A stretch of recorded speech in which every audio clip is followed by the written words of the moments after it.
വാഗമൺ നല്ലതണ്ണിയിൽ സ്വകാര്യ വ്യക്തി കയ്യേറിയ ഭൂമി സർക്കാർ തിരികെ പിടിച്ചെടുത്തു.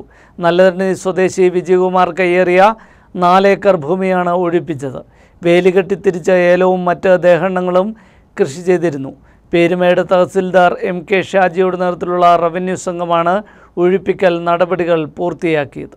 കയ്യേറിയ ഭൂമിക്ക് പട്ടയത്തിനായി പേരുമേട് സ്പെഷ്യൽ തഹസിൽദാർക്ക് അപേക്ഷ സമർപ്പിച്ചിരുന്നു. പട്ടയ നടപടികൾക്കായി റവന്യൂ ഉദ്യോഗസ്ഥർ നടത്തിയ അന്വേഷണത്തിലാണ് ഈ ഭൂമി സർക്കാരിൻ്റെതാണെന്ന് തെളിഞ്ഞത്. തുടർന്ന് പട്ടയാപേക്ഷ മരവിപ്പിച്ചു. തുടർ നടപടികൾക്കായി വിജയകുമാർ RDOയ്ക്ക് അപ്പീൽ നൽകി. അപ്പീൽ അപേക്ഷയിൽ നടന്ന പരിശോധനയിലും കയ്യേറ്റ ഭൂമിയാണെന്ന് ബോധ്യപ്പെട്ടു. ജില്ലാ ഭരണകൂടത്തിന് നൽകിയ റിപ്പോർട്ടിന്റെ അടിസ്ഥാനത്തിൽ കളക്ടർ കയ്യേറ്റം ഒഴിപ്പിക്കുവാൻ ഉത്തരവിടുകയായിരുന്നു. ഈ 4 ഏക്കർ സ്ഥലത്തിനോട് ചേർന്ന് കിടന്ന 26 ഏക്കർ സ്ഥലം റവന്യൂ ഉദ്യോഗസ്ഥർ സർക്കാർ ഭൂമിയായി ഏറ്റെടുത്തു. ഭൂമി സർക്കാർ ആവശ്യങ്ങൾക്കായി ഉപയോഗിക്കുവാനാണ് തീരുമാനം. പേരുമേട് തഹസിൽദാർ AK ഷാജിയുടെ നേതൃത്വത്തിലുള്ള റവന്യൂ സംഘമാണ് ഒഴിപ്പിക്കൽ നടപടികൾ പൂർത്തിയാക്കിയത്. കയ്യേറ്റത്തിന്റെയും ഒഴിപ്പിക്കലിന്റെയും വിശദമായ റിപ്പോർട്ട് കളക്ടർക്ക് നൽകുമെന്ന് MK ഷാജി പറഞ്ഞു.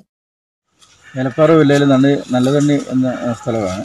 ഇവിടെ നമ്മുടെ ഒരു വിജയകുമാർ എന്ന് പറയുന്ന ആൾ കുറേ നാളുകളായിട്ടൊരു 4 ഏക്കറോളം ഭൂമി കയ്യേറി അനധികൃതമായിട്ട് കൃഷി ചെയ്ത് വരികയായിരുന്നു.